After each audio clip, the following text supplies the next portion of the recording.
he was called Admiral Bull Halsey, William Halsey, but they called him Bull. That's awesome. That's an awesome military admiral name. Yeah. So he was huge. He actually was one of very few. I think it's, I think there have been maybe 4 or 5-star admirals in the history of our Navy. And so he was one who made it to 5-star. We don't do 5-star anymore, but he did in World War II. So anyway, he was a commander, I think, of the Pacific Fleet. Okay, the whole Pacific Fleet in World War II. So this is gigantic leadership role. And in December of 1944, he was operating near the Philippines, and they came into what was called Typhoon Cobra, and it's actually since been nicknamed Halsey's Typhoon. But they stormed, they steamed into this typhoon, and the storm sank like 3 destroyers and damaged multiple ships, destroyed multiple aircraft, killed hundreds of sailors. And the U.S. Navy's historical account says the Court of Inquiry placed responsibility for the losses and storm damage on Bull Halsey. It didn't find him negligent per se. It described his actions as errors in judgment committed under the stress of war operations. So that gets to, there are multiple things that can result in today demanding better than our best. Halsey wasn't incompetent. He was one of the most consequential naval commanders actually in all of U.S. history. But in that moment, the situation exceeded his judgment, his information, and perhaps his readiness to recognize the danger. If somebody of Admiral Halsey's stature can have a moment where the circumstances, the stress, the information gaps, the pressure of the mission produce a catastrophic judgment like that, then none of us, I think, should pretend that it couldn't happen to us, that we're immune somehow. So the question is not whether leaders will ever fall short. That's a stupid question. The question is, when it happens, what do you do next? That defines the kind of leader that you are. I mean, first it's got to be recognition, right? Like even before you decide, like, what do I do next? But like understanding that no leader is perfect and that your own judgments are not infallible. To be able to step back, and even if you think you're right or you thought you were at 100% or everything went fine, like, but what if I'm not? Or always asking the question, that sort of growth mindset of how am I going to be better tomorrow than I am today? Like, I think the first thing's got to be, before you can even move, is like recognition that you weren't big enough for the day or qualified enough or didn't make the right decision. And that sort of goes back to those 2 circumstances you talked about. One is, all right, what happened? How could I have been better? What could I have done differently? And the other is excusing it. Wow, God, you know what? It's Monday. I was on call last night. I just didn't get much sleep. That's why I didn't make the great decision. And there are, I'm not saying that there aren't circumstances, but I think there are always circumstances, though. That's the thing, right? I mean, golly, how many examples in history of great leaders overcoming the circumstances where you're like, oh my gosh, anybody should not have been able to do X, Y, and Z, and somebody did it. Yeah, I mean, like, let's think about it, right? Like, if Michael Jordan was playing you and me, part of his greatness is that he was playing against other great players, and he overcame them. And the team, the Chicago Bulls, overcame those, right? So when we make excuses, that by default almost says, hey, I'm not really good at this.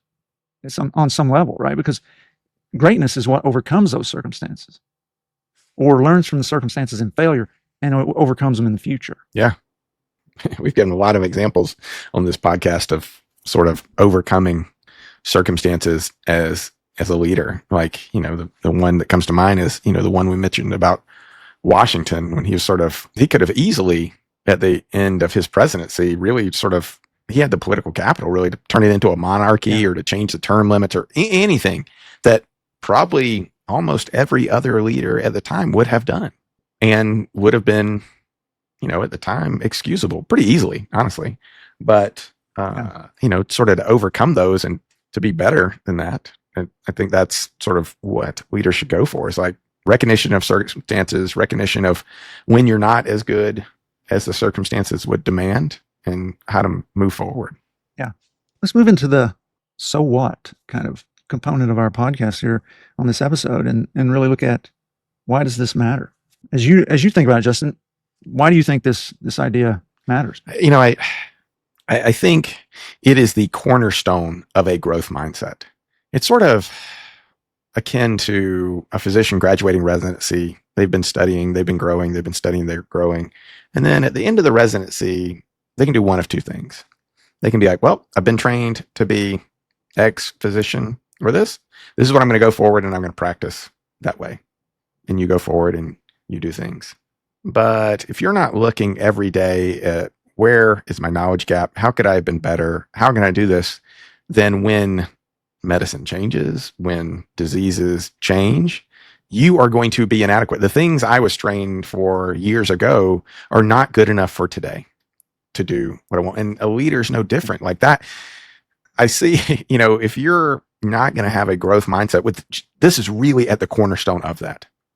Recognition of your deficit, no matter what leader you are, your recognition of that deficit and your focus on how to be better tomorrow. Better never rests, right? Like you're going to be better. If not, the so what? You're going to have the shortest leadership ever, because you won't be adequate. Like the situation's going to change. Yeah. The teams, even if you had it today, tomorrow's going to be different. It's going to have different challenges. You'll bring on new team members with their own different issues that you need to navigate, that you need to refine your toolbox for. And if we look at the 4 C's, right, of leadership from my work, character. If you don't admit, everybody else sees you screw it up. Like they see you screw it up, whether it's acting poorly, making bad decisions, whatever it may be. They see that. If you don't admit it, they say this person's got a flaw in their character. Can't trust them. They're going to be doubting whatever you say, whatever you recommend. If it's because you can't hit the 96 mile an hour fastball today, you lack the competence to do whatever that was required that day, then they'll say this person's incompetent. Steer clear of that. That's dangerous. And then if you don't admit it, they'll say this person doesn't care about me, doesn't care about our team, doesn't care about the mission, what we're trying to accomplish. The communication part, I don't know if this applies so much to that, but it certainly applies to 3 out of 4. And you want to talk about eroding your leadership capability or influence, man, it can have tremendous negative consequences in that regard. We talked about this sort of in a previous podcast when we talked about accountability, like holding others accountable was the focus of that. But, another huge thing of this is holding yourself accountable. Like, it's the same thing we were talking about there, like recognition that your expectations, assuming as a leader, your expectation is to be a superior leader. If that's your expectations, you didn't meet that. Where was that gap? What is your action plan? That's the whole of what we're talking about. And you're exactly right. If you're trying to hold others accountable as a leader and you don't hold yourself accountable, what do you always say? They can smell smoke. Right? People can smell smoke. Yeah, right. Smoke detectors. They know it. Like they're going to know you're incompetent. And if you can't recognize that, they're not going to trust your judgment. Right. Nothing.